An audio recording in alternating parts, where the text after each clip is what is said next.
Viewers, Assalamu alaikum. Today I will discuss about the trauma. All of you know about the trauma. आज थोड़ा सा खांसी लगी हुई है. अच्छा, ट्रामा की बात करें तो ट्रामा होता क्या है? It is the injury or any conditions which is body become injured. ऐसी कंडीशन जो बॉडी हमारी बॉडी की इंजरी हो जाए उसको ट्रामा कहते हैं. ट्रामा के फिर टाइप्स आते हैं कि एक होता है ब्लंट ट्रामा,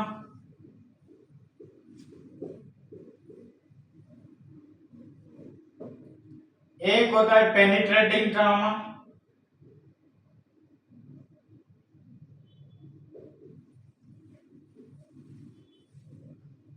जो लोग इमरजेंसी से हैं वो जानते हैं कि हमारे पास पेशेंट ट्रामा के ज्यादा आते हैं. ट्रामा एंड एक्सीडेंट इमरजेंसी में ये केस ज्यादा आते हैं. सबसे पहले हम बात करें कि आज कल जो एक ट्रामा आरटीए की सूरत में आ रहा है, रोड ट्रैफिक एक्सीडेंट, आरटीए.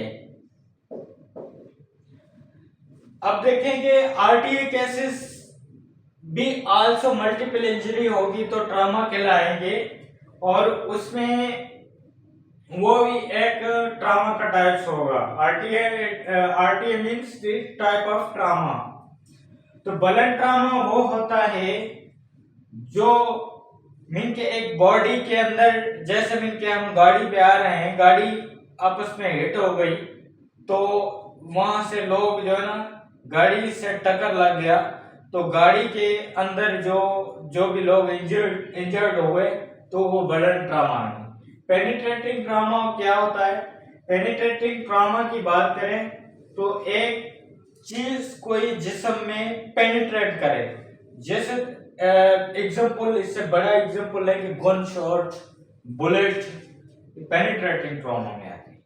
ये पेनिट्रेटिंग ट्रामा को मैनेजमेंट कैसे करेंगे ये आगे जाके पढ़ते हैं. पहले टाइप्स की बात की है कि ये ट्रामा के टाइप्स होते हैं: blunt trauma, penetrative trauma, RTA, ऐसे और भी मीन के ईटीसी मीन के और भी ज्यादा अदर टाइप्स हैं. तो अब बात करेंगे कि इनकी काजेस क्या हैं. काजेस क्या हो सकते हैं? काजेस ये हो सकता है कि भाई कोई एक्सीडेंट हो गया, ये काज है. कोई छत से गिरा, ये काज हो सकता है. कोई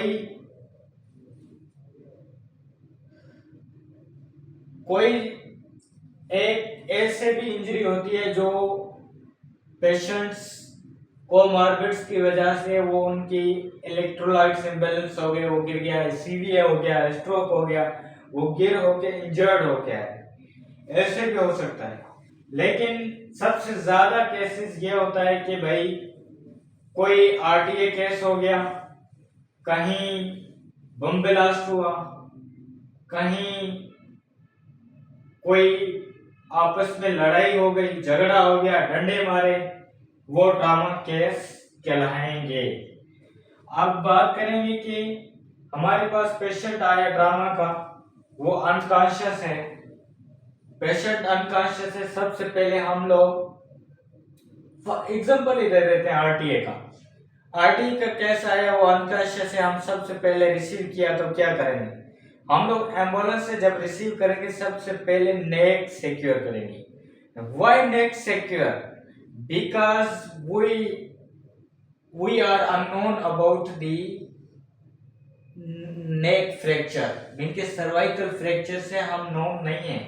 क्या हमें क्या पता कि उसकी जो ना सर्वाइकल फ्रैक्चर हो और उसकी नेक सिक्योर ना करके उठाया तो सारा स्पाइनल कॉर्ड इंजर्ड हो जाएगा.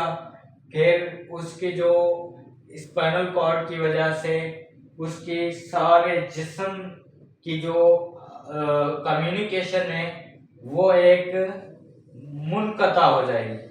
तो ये देखेंगे कम्युनिकेशन अगर मुनक़ता हो गई तो क्या होगा कि उसकी लिम्ब पैरालिसिस हो सकती है, उसका सीएसएफ बढ़ सकता है, सेरिब्रोस्पाइनल फ्लूइड बढ़ सकता है, उसके साथ साथ उनके ब्रेन में और चेंजेस, इस्केमिक हार्ट डिजीज हो सकती है, उसको सीवीए का अटैक हो सकता है, सेरिब्रोवास्कुलर एक्सीडेंट हो सकता है। तो ये सारी चीजें एक हमारी नेग्लिजेंसी जो हम ट्रांसपोर्ट करते हैं एम्बुलेंस टू स्ट्रेचर, अगर उनमें नेग्लिजेंसी की है तो ये बड़ा कॉम्प्लिकेशंस का सबब बन सकती है। अब बात करते हैं कि हम लोगों ने सही तो उठाया, स्ट्रेचर पे ले आया, इमरजेंसी के अंदर भी आया, फिर क्या मैनेजमेंट होगी?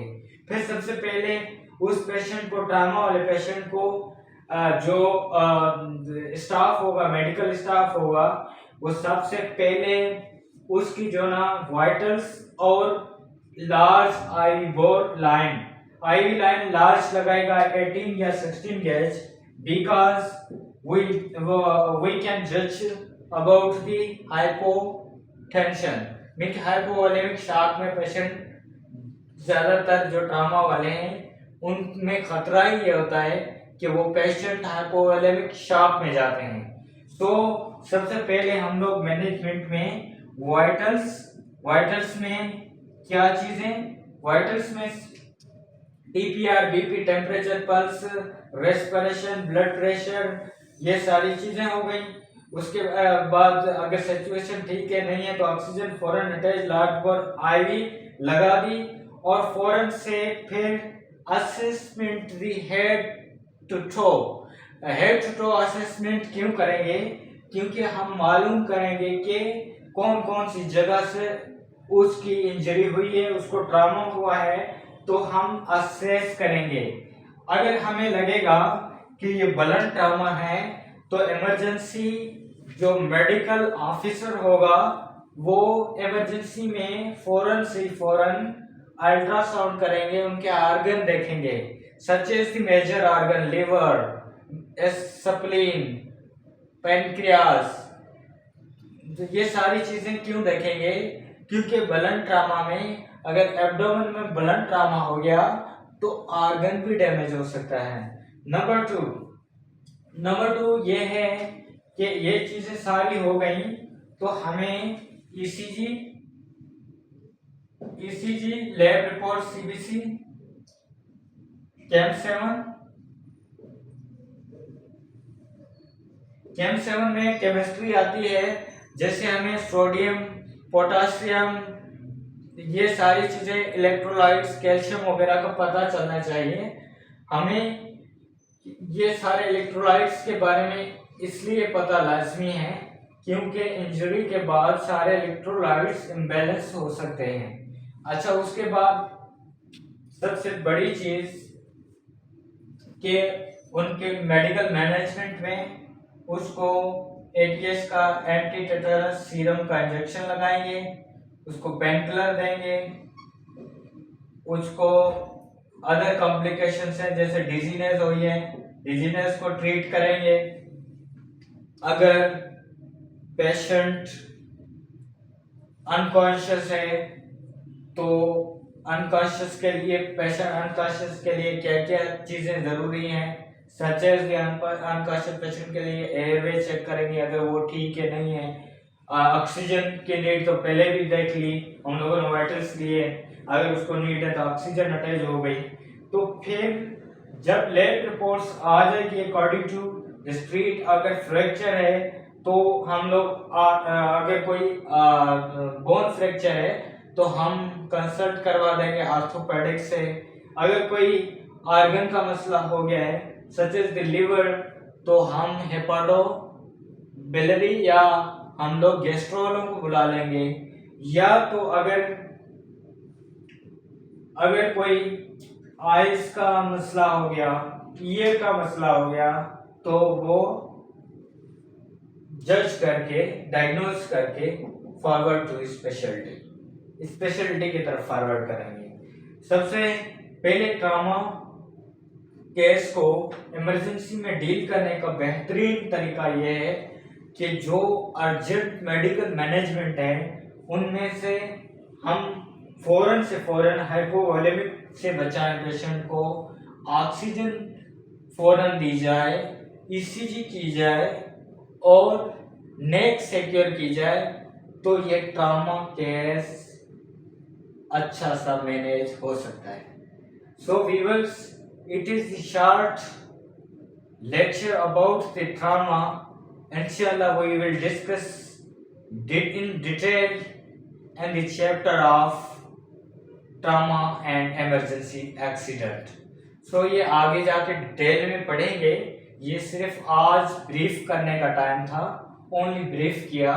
So viewers, next time will be briefly and explanation more provide to you inshallah. So my YouTube channel, you subscribe and make from your friends. Thank you. Allah Hafiz.